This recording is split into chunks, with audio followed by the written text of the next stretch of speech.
ఇద్దరు ఈఎన్సీలు కూడా బయటకు వచ్చిన తర్వాత కేఆర్ఎంబికి ప్రాజెక్టులు అప్పచెప్తాం, ఉద్యోగులను అప్పచెప్తాం, నిర్వహణ అంతా కూడా కేఆర్ఎంబి చూసుకుంటుందని అంత స్పష్టంగా చెప్పినారు.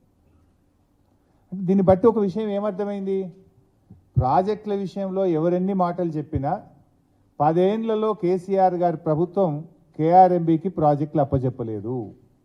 కానీ వచ్చిన 2 నెలల్లోనే మీరు అవగాహన రహిత్యంతో, తొందరపాటుతో మీరు ఇలా మన తెలంగాణ ప్రాజెక్టులను ఢిల్లీ చేతిలో పెట్టి అడుక్క తినే పరిస్థితి తెచ్చినారు. మీరు కప్పుకోవడానికి, అంటే ఆ ఫెయిల్యూర్ను, ఒక తప్పును కప్పిపుచ్చుకోవడానికి మరిన్ని తప్పులు చేసే విధంగా ఒక అబద్ధాలు మాట్లాడడం, ఎదురుదాడికి దిగడం, దుర్భాషలు ఆడడం, ఇది ఒక ముఖ్యమంత్రికి తగునా అని నేను అడుగుతా ఉన్నా. ఒక ముఖ్యమంత్రి మాట్లాడినప్పుడు ఒక ప్రముఖ దినపత్రికలు ఏమైంది వల్ల ఆయన so and so 17th board మీటింగ్లో తెలంగాణ ప్రభుత్వం ఒప్పుకున్నది అని చెప్పిండు.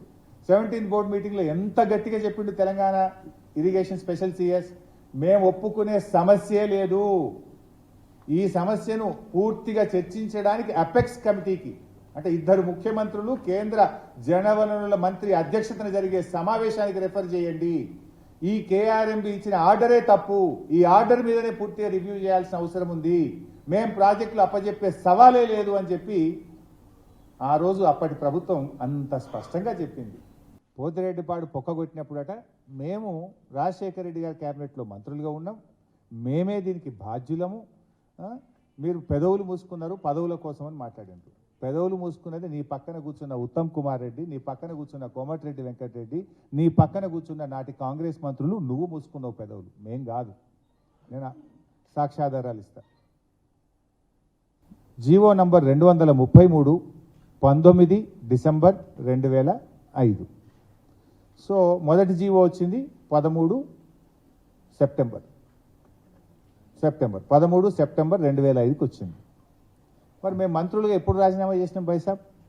ఇది కూడా మళ్ళా, ఎందుకంటే ఆంధ్రజ్యోతి చూపించిన కనుక ఆంధ్రజ్యోతి చూపిస్తా. కాంగ్రెస్ సంకీర్ణంతో టీఆర్ఎస్ తెగదెంపులు.